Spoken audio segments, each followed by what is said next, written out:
Kaiser. If you love embroidery, maybe you're like me and you love geeking out about your tools and materials. I thought I would share just a few of my favorite embroidery tools.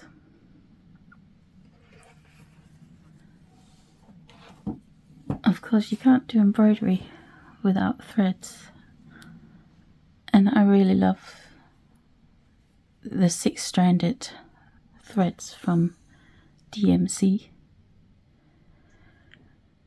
And I started using them for no particular reason. I think it was just whatever was in the craft shop when I started using, or at least when I started using better quality. I used to work in a shop called Woolworths here in the UK,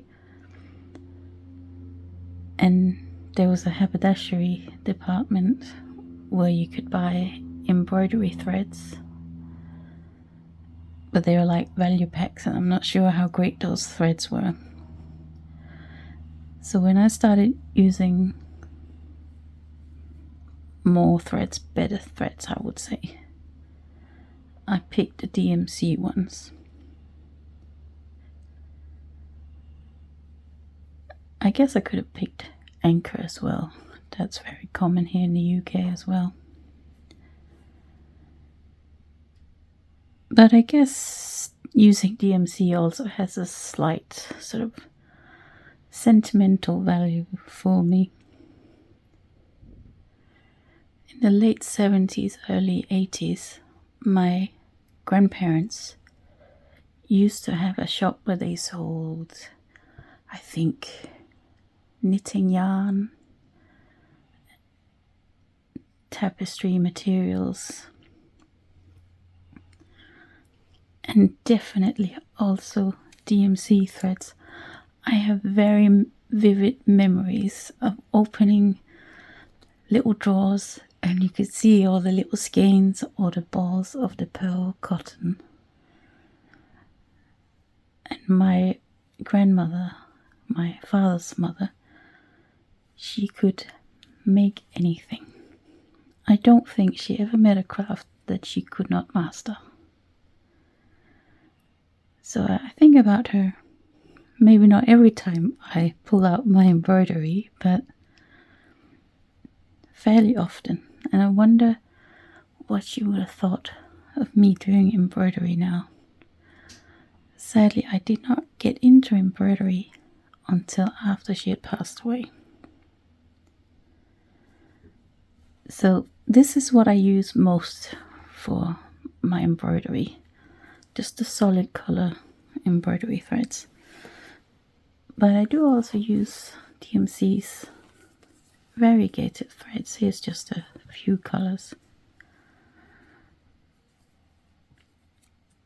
One thing I don't like about DMC though is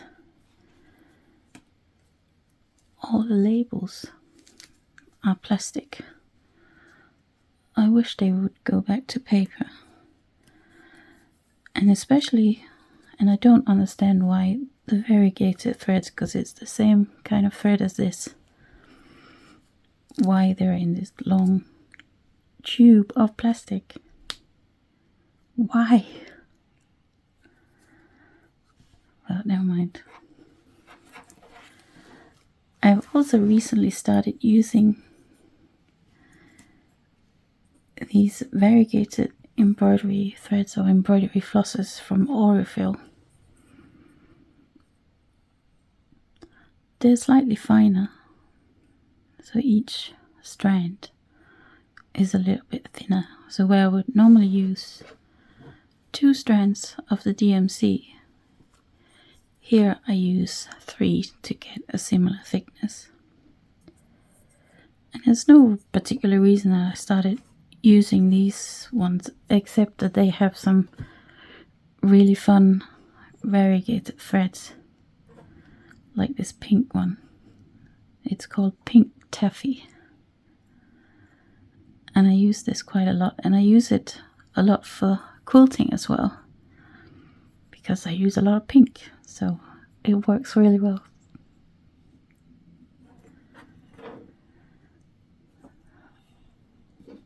A little tip for keeping your threads together for a project.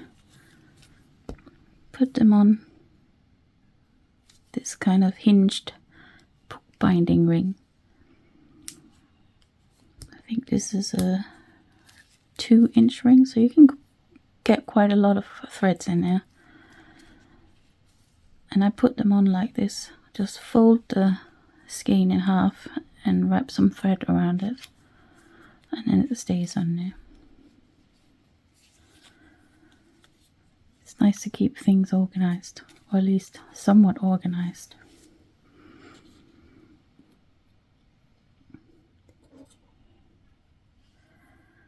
The needle I use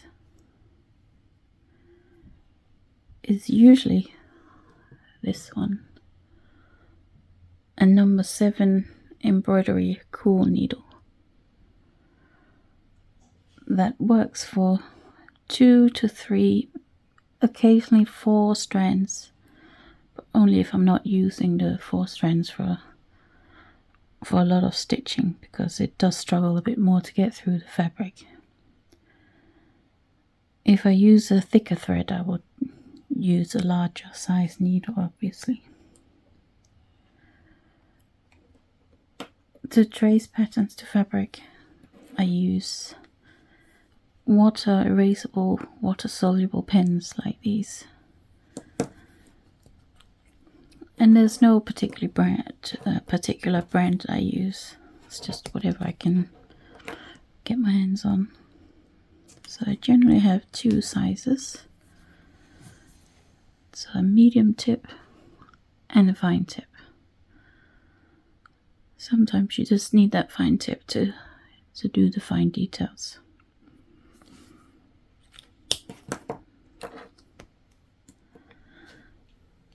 I have used on occasion various of this type of friction pin, but I find that it's not 100% reliable, that you can get rid of it.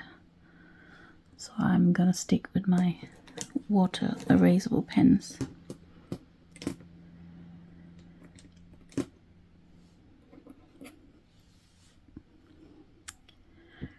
These are my favorite embroidery scissors. I have lots of embroidery scissors, but these ones are my favorite. They're really lightweight, and as you can probably see, they have a very sharp point.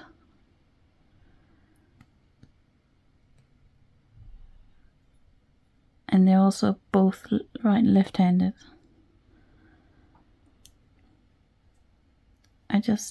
They're not too big either. I really like them. I don't know if you can see the name, but they're made by Kai for the Japanese brand called Prym. I'll put the proper name of the scissors on the screen. I love these scissors so much that I have 3 pairs. So that I have one in my sewing room, and then I have a pair of scissors with various projects. I even bought my mum a pair of these scissors. They're very nice. And they work not just for embroidery, but they're also good for cutting small bits of fabric for applique. I could go on about these scissors. I love them.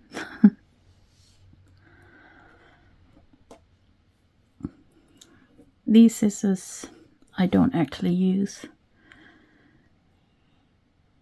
but I often use them in pictures. These belong to my grandmother, the one who had the craft shop back in the 80s. They're a bit rusty and a bit worse for wear, but I like having them on my table, and I can think of my grandmother when I see them.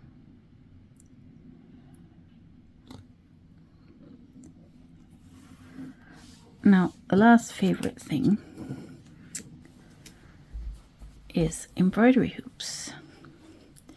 Do you use embroidery hoops? Some people like them, some people don't. I think when I first started doing embroidery, I didn't use embroidery hoops. I'm not sure why. Now I find it difficult to stitch without it.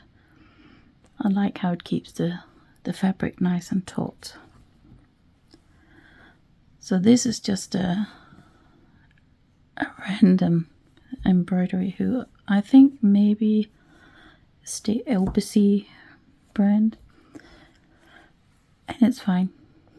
Most embroidery hoops are fine, unless they're very, very cheap and almost fall to bits just when you look at them. But a couple of years ago, I came across a brand of embroidery hoops called Nurge. I'll put the name on the screen. And they just feel like such good quality compared to these ones. Not that there's anything wrong with these ones at all. But compare, first of all, the thickness of the rings. This one is a little bit thicker than that one. But look at the hardware.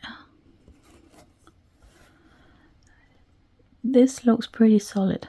I don't think I would be able to bend that. This one, on the other hand, is a lot thinner. And I think if I really put my muscles into it, I could bend that. Not that I would try, but it's just very pleasing to hold something that feels like it's well made.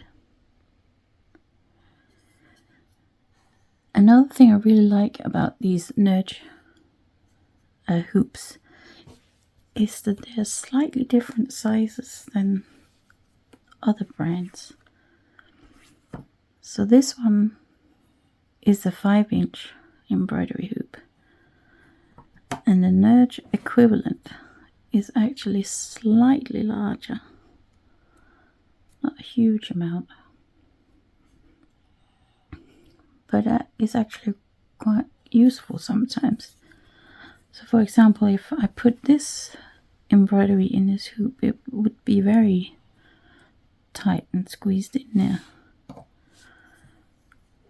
But with the equivalent, actually maybe it's easier to see if I take it out, because usually you wouldn't see the inner ring. So here in the Nurge ring, it is close to the edge, but you don't feel like it's squeezed in there. And if I compare to the other one, it's just a little bit smaller. So I really like that there's a difference in size. And here's another hoop of the Nurge brand. So this is a 6-inch hoop. And if I take the Nurge one, you can see that it's bigger. If I take this out. So this is approximately 6.5 inch. So it's nice to have this difference in size. It's really useful. So those are a few of my favorite embroidery things. What are yours? Which threads do you like using? Do you like the stranded cotton? Do you use pearl cotton? Something else maybe? And do you get completely nerdy about embroidery hoops? Let me know, I'd love to know. What do you think? Happy stitching!